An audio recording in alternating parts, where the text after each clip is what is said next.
The Girl with the Silver Eyes, Chapter 7. Monica inspected the charred food. Nathan said, "Who drank my beer?" Monica looked at the dirty dishes in the sink. "Mrs. G wasn't a very good sitter," Katie ventured. "Did she drink all 3 beers, or did you have some?" Nathan demanded. "Grandma Welker said drinking beer was almost as bad for you as smoking," Katie said. "And besides, it tastes terrible." Monica ran a finger over the dust left in the fruit bowl. "And she ate all the bananas and oranges and apples, too?" "I think there's a few left in the refrigerator. She ate your Danish, though." Monica and Nathan looked at each other and then at the hard, unappetizing food.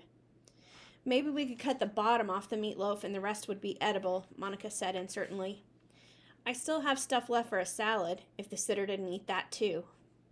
Katie was afraid Nathan was going to lose his temper, but he didn't. "Why don't you make the salad," he suggested, "and I'll go after a pizza. What do you like on yours, Katie?" It was the first time he'd ever called her anything except kid. Did that mean he was beginning to accept her, a little? "Anything but pineapple," she said. "I had pineapple pizza once, but it wasn't as good." "Okay. Pepperoni, Canadian bacon, mushrooms, olives, sauce, and plenty of cheese," Nathan decided. "Be back in half an hour." They seemed to take it for granted that the new sitter had been responsible for cooking the meatloaf and potatoes at 500 degrees, and Katie didn't volunteer the truth. She thought if they hadn't both been a little late coming home, and if she hadn't lost track of the time because she was helping Jackson Jones get his money from Mr. P, it might have come out all right anyway. Monica began to make the salad. "How did you get along with Mrs. Gerald?" Katie shrugged. "All she did was watch television and eat." "Oh, and talk to her sister on the phone. She didn't pay any attention to what I was doing. I was gone for several hours, and she never even noticed." "Oh? Where were you for several hours?" "Just across the hall, talking to Mrs. Michaelmas. She's nice. She has a cat named Lobo." "Lobo means wolf," Katie told her.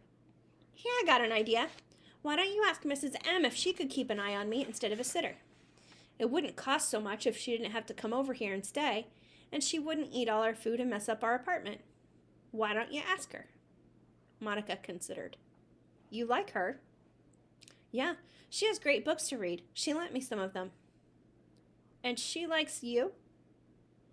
Why did Monica have to sound astonished about that? "Yes, she gave me cookies. She wouldn't do that if she didn't like me, would she?" "Maybe I'll talk to her," Monica agreed, and Katie's spirits soared. It was so warm that evening that after they let the pizza settle, Monica and Nathan and Katie all went swimming.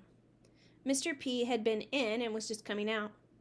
Unlike Nathan, who was tanned and muscular, Mr. P was pale and looked as if he never did anything more strenuous than swear at kids he met on the stairs or trot to avoid paying the paper boy. He glowered at Katie even now, when she hadn't done a thing except dipped one toe in the water. Nathan didn't seem to notice that Mr. P was in bad humor. "Good day for it, eh?" "It's been a miserable day," Mr. P asserted. He picked up his belongings from one of the lounge chairs. "I'd advise you not to leave anything lying around down here."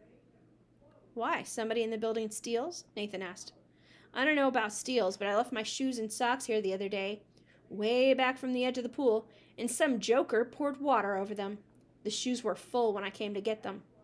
He looked right at Katie when he said that, although he couldn't possibly know she was responsible.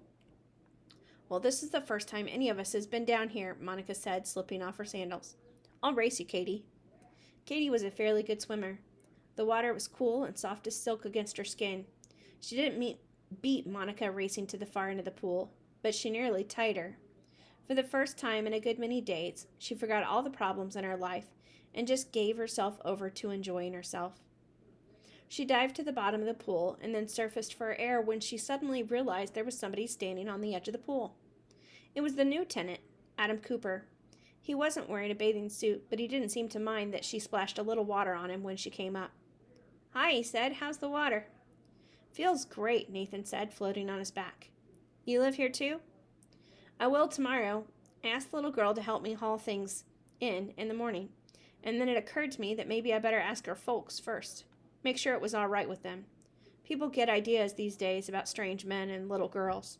With no elevator in this place, it will save my legs if somebody can help with the small stuff." I'll pay her, naturally. My name's Cooper. Adam Cooper. Nathan Osmond, Nathan said. I'm Monica Welker, Monica said. She'd stopped swimming and clung to the side of the pool. Well, I guess it's all right, Mr. Cooper, if Katie wants to do it. She'll have a sitter keeping an eye on her, of course. Of course. Well, good. I'll see you around 10 then, Katie. Okay, Katie said. Had he come back tonight just to make sure it was all right with her mother? That seemed nice of him, not wanting to risk causing any trouble. Adam Cooper stood there for a few minutes longer, talking to Nathan and Monica, while Katie tried to see how long she could stay underwater. And finally, when she came up, Mr. Cooper was gone. In the morning, she thought she'd get out the phone book and try all the possible names, and then, if she didn't get any answers, she'd go back to Mrs. M's during the evening and try again. And if none of the people she called turned out to have kids born that same September, Katie didn't quite know what she was going to do next. All she was sure of was that she would never stop looking until she found some of them, the kids who might be like herself.